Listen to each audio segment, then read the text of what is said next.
पहाड़ से लेकर मैदान तक हाहाकार मचा रखा है। बिहार से लेकर केरल तक आसमानी आफत ने तबाही मचा रखी है, लेकिन ये परेशानी यहीं खत्म नहीं होने वाली। मौसम विभाग की माने तो अगले कुछ दिनों तक 7 राज्यों में जमकर बारिश होगी, यानी इन राज्यों के लोग जल प्रहार के लिए तैयार रहें।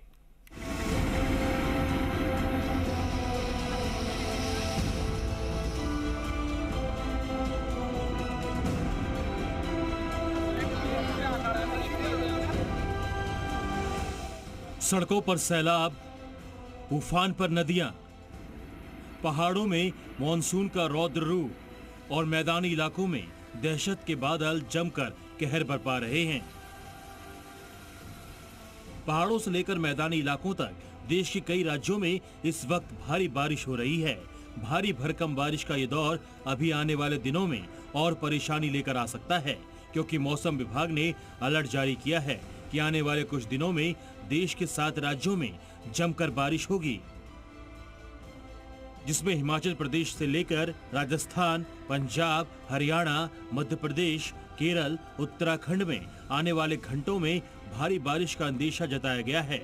दिल्ली एनसीआर में भी भारी बारिश का अनुमान है। केरल में भी बारिश का दौर थमने का नाम नहीं ले रहा है। केरल के कोझिकोड में भारी बारिश की वजह से लोगों की मुसीबतों में तेजी से इजाफा हुआ है। शहरी इलाकों के साथ साथ ग्रामीण इलाकों में भी सड़कें लबालब नजर आ रही हैं। मौसम विभाग ने केरल के इडुक्की, मल्लापुरम, कोझिकोड, वायनाड, कन्नूर और कासरगोड जिलों में ऑरेंज अलर्ट जारी किया है और कहीं कहीं तेज से अधिक तेज वर्षा होने की भी आशंका जताई है। भारी बारिश के अलर्ट की वजह से केरल के 11 जिलों में स्कूलों में छुट्टियों का ऐलान कर दिया गया है। और अब बिहार के दरभंगा की इन तस्वीरों को देख लीजिए। अस्पताल लबालब हो गया है। मरीजों के साथ साथ अस्पताल के कर्मचारी भी बारिश के पानी के साथ मशक्कत करते नजर आ रहे हैं। मछुआरों को केरल और लक्षद्वीप के तटीय क्षेत्रों में समुद्र में न जाने की सलाह दी गई है। मॉनसून का शुरुआती साइड इफेक्ट यूपी में भी नजर आने लगा है। हालांकि यूपी में अभी मॉनसून पूरी तरह से एक्टिव नहीं हुआ है, लेकिन मॉनसून के शुरुआती रुझानों ने ये जरूर साफ कर दिया है कि आने वाले दिनों में यूपी में भी तस्वीर बदलने वाली है।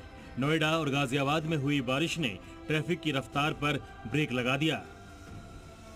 छत्तीसगढ़ में भी भारी बारिश का दौर शुरू हो गया है। गरियाबंद इलाके में 2 घंटे हुई झमाझम बारिश से नदी नालों में उफान आ गया। इलाके के रवेली पुल में बाढ़ के हालात नजर आए। हिमाचल प्रदेश के कई इलाकों में भी भारी बारिश ने लोगों की मुसीबत बढ़ा दी है।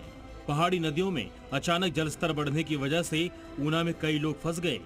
ये सभी लोग अंतिम संस्कार में शामिल होने के लिए शमशान घाट पहुंचे थे, लेकिन अचानक जलस्तर बढ़ने से हालात बिगड़ गए और जान बचाने के लिए लोग शमशान घाट की छत पर ही चढ़ गए। हालांकि राहत की बात यह रही कि इन लोगों का प्रशासन ने रेस्क्यू कर लिया।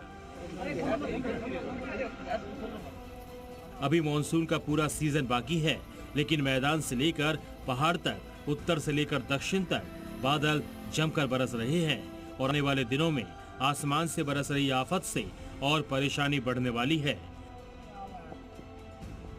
ब्यूरो रिपोर्ट, जी मीडिया। उत्तराखंड के कई जिलों में तेज बारिश के बाद भारी नुकसान हुआ है। दारचूला में बादल फटने से बड़ी तबाही सामने आई है। दारमा घाटी में सैकड़ों लोग गांव में फंसे हुए हैं, जिनका रेस्क्यू किया जा रहा है। उत्तराखंड के पिथौरागढ़ जिले की धारचूला घाटी में बादल फटने से तबाही मच गई है। ये तस्वीरें हैं दारमा घाटी की, जहां पूजा में शामिल होने गए स्कूली बच्चों के साथ 200 से ज्यादा लोग दारमा घाटी बादल फटने से चलगांव में फंसे। बादल फटने के बाद चलगांव को जोड़ने वाला पैदल पुल और ट्रॉली भी ध्वस्त हो गई। इसके लिए रेस्क्यू अभियान शुरू किया गया। एनडीआरएफ और एसडीआरएफ की टीमें बचाव कार्य में लगी हुई हैं। सीएम पुष्कर सिंह धामी से हेलीकॉप्टर की मांग की गई। धारचूला की नया बस्ती के पास भूस्खलन हुआ है, जिसके बाद पहाड़ का मलबा सड़क पर आ गया और टनकपुर तवाघाट नेशनल हाईवे बंद हो गया, जिससे कई वाहन जाम में फंस गए। चमोली में रुक रुक कर बारिश हो रही है, जिस कारण सारे रास्ते बंद हो गए हैं। तस्वीरों में आप देख सकते हैं कि सड़क पर पानी आ जाने से एक हिस्सा बह गया है, जिस कारण युवक बाइक के साथ पानी में फंस गए। लकड़ी के तख्ते के सहारे उनका रेस्क्यू किया गया। आइए अब आपको उत्तराखंड में भारी बारिश के बाद की 3 तस्वीरें दिखाते हैं। पहली तस्वीर नैनीताल जिले की है, जहां भीमताल में भारी बारिश की वजह से एक किसान 2 नदियों के बीच फंस गया। एसडीआरएफ और एनडीआरएफ ने कड़ी मशक्कत के बाद किसान का रेस्क्यू किया। दूसरी तस्वीर उत्तराखंड के दारचूला की है, जहां नया बस्ती के पास भूस्खलन हुआ है, जिसके बाद पहाड़ का मलबा सड़क पर आ गया और टनकपुर तवाघाट नेशनल हाईवे बंद हो गया, जिसके बाद कई वाहन जाम में फंस गए। तीसरी तस्वीर भी उत्तराखंड के धारचूला की ही है। यहाँ दारमा घाटी में बादल फटने से स्कूली बच्चों समेत करीब 200 लोग गांव में फंस गए और 2 गांव को जोड़ने वाला पुल भी ध्वस्त हो गया।